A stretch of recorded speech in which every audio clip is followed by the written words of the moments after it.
नमस्कार दोस्तों, स्वागत है आपका आरएस ऑनलाइन एजुकेशन में।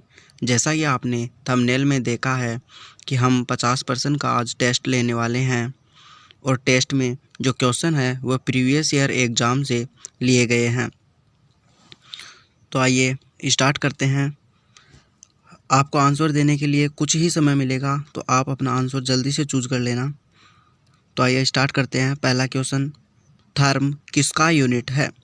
तो थर्म किसका यूनिट है बताइए। तो थर्म ऊष्मा का एक यूनिट है। क्वेश्चन नंबर 2, तरल पदार्थ का घनत्व गर्म करने पर हो जाता है। तो आपको बताना है कि जब तरल पदार्थ को गर्म किया जाता है तो क्या परिवर्तन होता है। तो जब तरल पदार्थ को गर्म किया जाता है तो उसका घनत्व कम हो जाता है। क्वेश्चन नंबर 3, प्रकाश वर्ष किसका मात्रक है? तो जो प्रकाश वर्ष है वह दूरी का मात्रक है। क्वेश्चन नंबर 4, टेस्ला यूनिट है। तो टेस्ला किसका यूनिट है ये बताना है। तो टेस्ला चुंबकीय क्षेत्र का यूनिट हो जाएगा। क्वेश्चन नंबर 5, विद्युत चालकता की यूनिट क्या है? तो विद्युत चालकता की यूनिट मोह हो जाएगी। क्वेश्चन नंबर 6, प्रकाश वर्ष किसका एकक है? तो प्रकाश वर्ष दूरी का एकक है। क्वेश्चन नंबर 7, सार्वत्रिक गुरुत्वीय स्थिरांक का विमीय सूत्र कौन सा है? तो सार्वत्रिक गुरुत्वीय स्थिरांक का विमीय सूत्र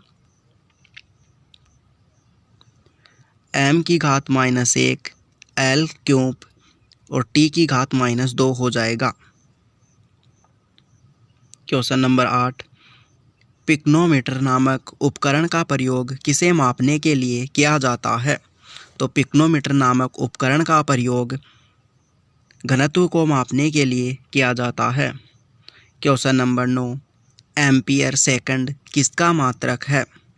तो बताइए दोस्तों, एम्पियर सेकंड किसका मात्रक है? तो एम्पियर सेकंड आवेश की मात्रा का मात्रक है। आवेश की मात्रा का मात्रक है। क्वेश्चन नंबर 10, इलेक्ट्रॉन वोल्ट किसका मात्रक है? तो इलेक्ट्रॉन वोल्ट किसका मात्रक है बताइए। तो इलेक्ट्रॉन वोल्ट मात्रक हो जाएगा ऊर्जा का। दोस्तों, आप ये भी देख सकते हो कि ये क्वेश्चन कौन से एग्ज़ाम में पूछे गए हैं। तो जैसे ये क्वेश्चन स्टेनोग्राफर एग्ज़ाम में पूछा गया है। और दोस्तों, अगर वीडियो पसंद आए तो वीडियो को लाइक करना और अपने दोस्तों के साथ शेयर करना, और चैनल पर अगर पहली बार आए हो तो चैनल को सब्सक्राइब करना और ऑल नोटिफिकेशन ऑन कर लेना। तो क्वेश्चन नंबर 11, आवर्ती मॉड्यूलेशन में क्या होता है? तो आवर्ती मॉड्यूलेशन में क्या होता है? तो इसका आंसर हो जाएगा नियत आयाम होता है।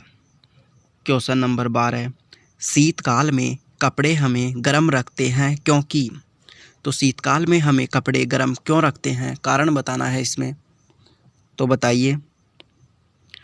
तो इसका आंसर हो जाएगा वे शरीर की ऊष्मा को बाहर जाने से रोकते हैं, इसलिए शीतकाल में कपड़े हमें गर्म रखते हैं। क्वेश्चन नंबर 13, क्या कारण है कि मेघाच्छन्न रात की अपेक्षा निर्मल रात अधिक ठंडी होती है? तो आपको कारण बताना है कि मेघाच्छन्न रात की अपेक्षा निर्मल रात ठंडी क्यों होती है। तो इसका आंसर हो जाएगा विकिरण के कारण। तो विकिरण के कारण निर्मल रात ठंडी होती है और मेघाच्छन्न रात गर्म होती है। क्वेश्चन नंबर 14, द्रव तापमापी की अपेक्षा गैस तापमापी अधिक संवेदी होता है क्योंकि? तो आपको इसमें कारण बताना है कि द्रव तापमापी गैस तापमापी की अपेक्षा अधिक संवेदी क्यों होता है। तो इसका आंसर हो जाएगा गैस द्रव की अपेक्षा अधिक प्रसार करती है, इसलिए गैस तापमापी द्रव तापमापी की अपेक्षा अधिक संवेदी होता है। क्वेश्चन नंबर 15, पानी के किसी द्रव्यमान को 0 डिग्री से 10 डिग्री सेल्सियस तक गर्म करने से उसके आयतन में क्या प्रभाव पड़ता है? तो दोस्तों बताइए कि जब पानी को 0 डिग्री से 10 डिग्री सेल्सियस तक गर्म करते हैं तो उसके आयतन में क्या प्रभाव पड़ता है? तो उसके आयतन में पहले वह घटता है, उसके बाद उसमें वृद्धि होती है। ये क्वेश्चन CGL 2002 में आया हुआ है। तो आगे बढ़ते हैं। Question number 16। एक गोलाकार तस्तरी, एक घन और एक गोला सभी एक ही पदार्थ के बने हुए हैं और उनका द्रव्यमान भी एक समान है। उन्हें 300 डिग्री सेंटीग्रेड तक गर्म करके एक कमरे में छोड़ दिया गया। इनमें से सबसे धीमी गति से कौन सा ठंडा होगा?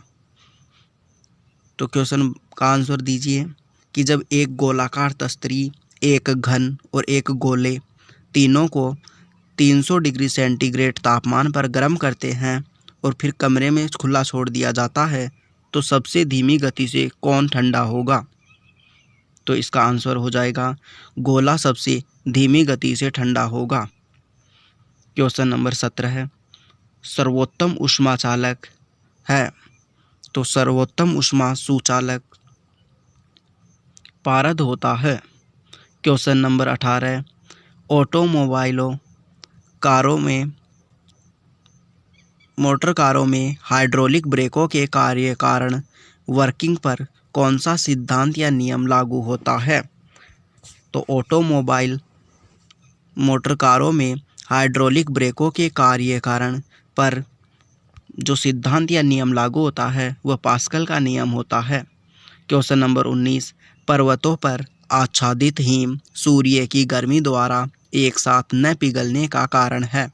तो पर्वतों पर आच्छादित हिम सूर्य की गर्मी द्वारा एक साथ नहीं पिघलती है, उसका कारण बताइए।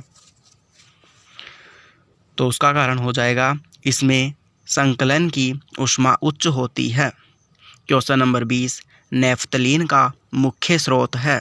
तो नेफ्थलीन का मुख्य स्रोत बताना है। तो नेफ्थलीन का मुख्य स्रोत हो जाएगा कोलतार। कोलतार नेफ्थलीन का मुख्य स्रोत हो जाता है। Question number 21। कौन सी गैस सबसे अधिक विषाक्त है? तो सबसे अधिक विषाक्त गैस कौन सी है, इसमें वो बताना है। तो सबसे विषाक्त गैस कार्बन मोनोऑक्साइड हो जाएगी। दोस्तों, आपको वीडियो के कमेंट बॉक्स में ज़रूर शेयर करना है कि आपके कितने क्वेश्चन सही होते हैं। तो आगे बढ़ते हैं। Question number 22। ऑटोमोबाइल वाहनों द्वारा निष्कासित मुख्य नुकसानदेह गैस जिसमें वायु प्रदूषण होता है कौन सी है? तो ऑटोमोबाइल वाहनों द्वारा जो गैस निष्कासित की जाती है, जो सबसे जहरीली या नुकसानदायक होती है, वह कौन सी है? तो इसका आंसर हो जाएगा कार्बन मोनोऑक्साइड गैस सबसे नुकसानदायक होती है जो ऑटोमोबाइल वाहनों से निकलती है। Question number 23। मानव के शरीर में सबसे लंबी कोशिका है। तो मानव के शरीर में सबसे लंबी कोशिका तंत्रिका कोशिका होती है। Question number 24। सिगरेट के धुएं का मुख्य प्रदूषक क्या है? तो सिगरेट के धुएं का मुख्य प्रदूषक कार्बन मोनोऑक्साइड और निकोटीन होता है। Question number 25। तंबाकू का धुआं स्वास्थ्य के लिए हानिकारक है क्योंकि उसमें होता है। तो तंबाकू का जो धुआं है वह स्वास्थ्य के लिए हानिकारक होता है क्योंकि उसमें निकोटीन पाया जाता है। Question number 26। उत्प्रेरक वह पदार्थ है जो काम करता है।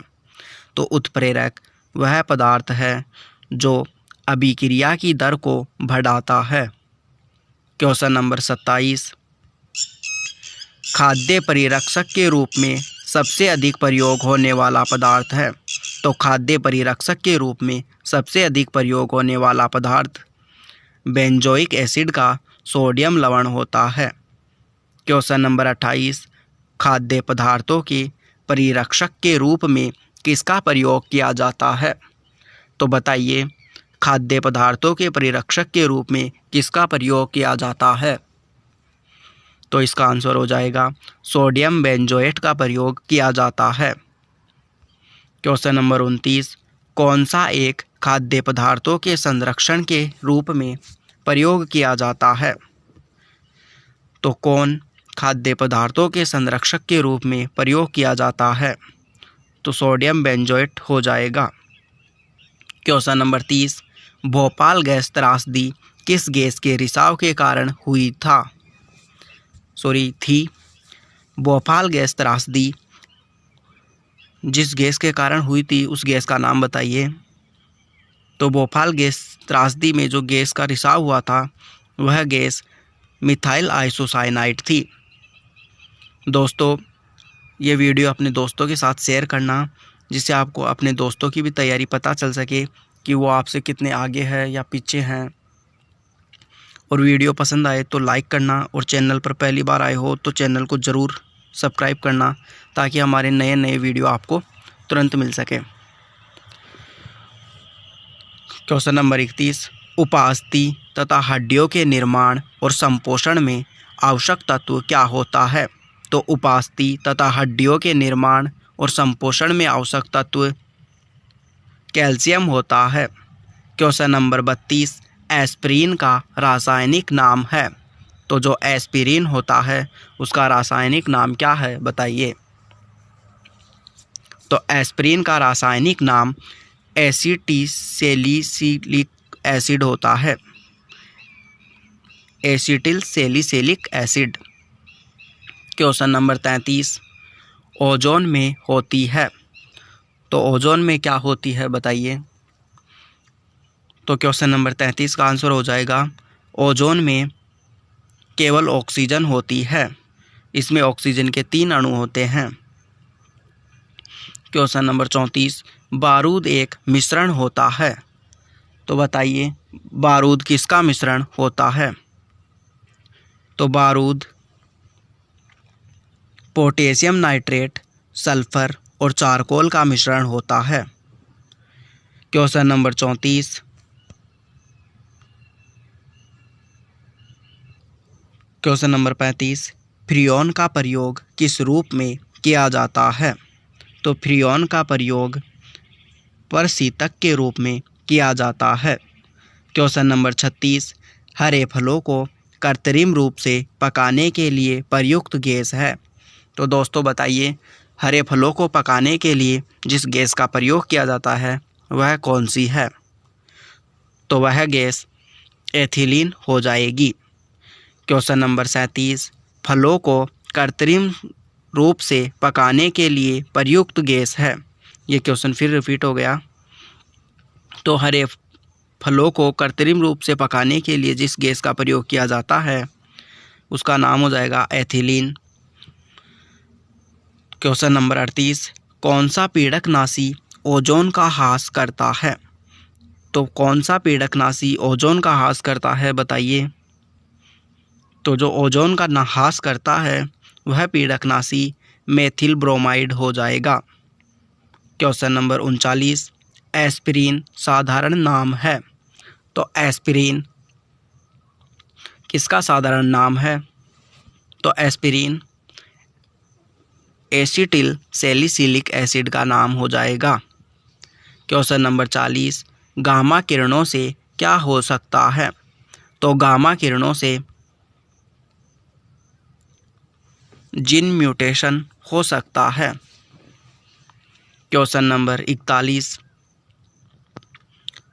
डार्विन फ्रिंचेस का प्रयोग किस समूह के लिए किया जाता है? तो डार्विन फ्रिंचेस का प्रयोग पक्षियों के लिए किया जाता है। क्वेश्चन नंबर 42, आँख का वह कौन सा भाग है जिसमें वर्णक होता है जो किसी व्यक्ति को आँखों का रंग निश्चित करता है? तो आँख का वह कौन सा भाग है जिसमें वर्णक होता है जो किसी भी व्यक्ति की आँख का रंग का निश्चय करता है? तो इसका आंसर बताइए। इसका आंसर हो जाएगा रंजित पटल। क्वेश्चन नंबर 43, सोडियम पंप का कार्य कहाँ पर होता है? तो सोडियम पंप का कार्य कहाँ पर होता है बताइए। तो सोडियम पंप का कार्य तंत्रिका आवेग में होता है। क्वेश्चन नंबर 44, ईईजी का प्रयोग किसकी गतिविधि दर्ज करने के लिए किया जाता है? तो EEG का प्रयोग मस्तिष्क की गति दर्ज करने के लिए किया जाता है। क्वेश्चन नंबर 45, किसी रोग को जैविक मृत्यु का अर्थ उसके किस अंग के ऊतकों के मर जाने से है? तो किसी रोग को जैविक मृत्यु का अर्थ उसके किस अंग के ऊतकों के मर जाने से है, बताइए।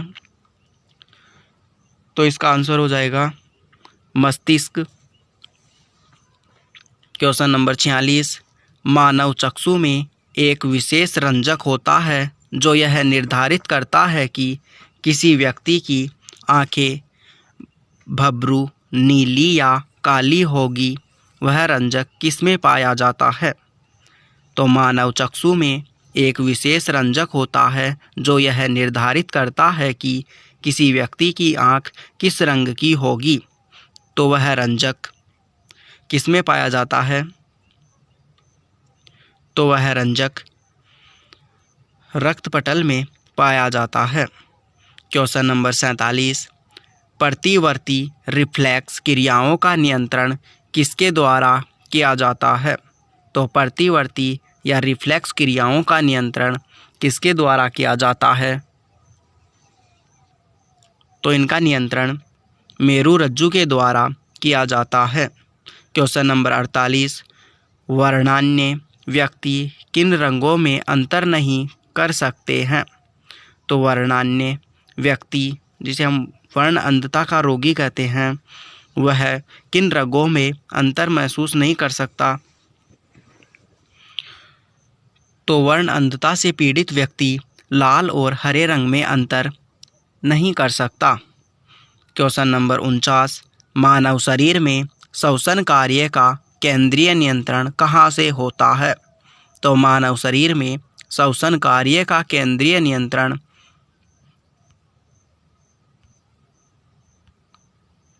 मेडुला ओब्लांगेटा से होता है। क्वेश्चन नंबर 50, जो आज का लास्ट क्वेश्चन है, जन्म के बाद मानव के किस ऊतक में कोई कोशिका विभाजन नहीं होती? तो बताइए, जन्म के बाद मानव के किस ऊतक में कोई कोशिका विभाजन नहीं होती? तो तंत्रिका में जन्म के बाद कोशिका विभाजन नहीं होती।